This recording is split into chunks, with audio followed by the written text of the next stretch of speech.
आखि सामने चली गले कटक शिखरपुर रे दुर्घटना बाइक सहित ट्रक मुहांमुही धक्का बाप पुओ मृत केते हस खुशी रे एकाठी जाउथिले कथावार्ता मजामस्ती चलीथिला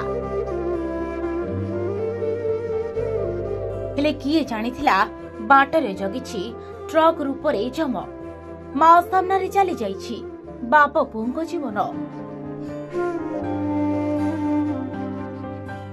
कटक शिखरपुर अंचल जातीय राजपथरे घटिछि मर्मन्तुद दुर्घटना।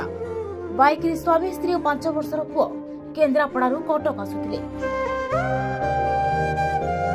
हठात धक्का देथिला ट्रक। तेबे बापा पुओ को गुरुतर अवस्था कटक बड़ मेडिकल को स्थानांतर करा जायतिला हेले बहुत डेरी हो जायतिला। उभय को बंचाई पाइ नथिले डाक्टर मृत बोली घोषणा करथिले डाक्टर। तेबे स्त्री अवस्था ठीक थिबा जणा पड़िछि। स्वामी और पुओ को हराई धैर्यहरा होई पड़िछंती महिला रास्ता रे भोप होई कांदुथिबार देखिबाकु मिलिथिला। स्थानीय लोके तांको धरी बुझा सुझा करिसंती। तेबे दुर्घटना घटाई फेरार हो जाइछि ट्रक ड्राइवर। मृतदेह जबत करी छानबीन चलाइछि पुलिस। Bureau report MBC TV.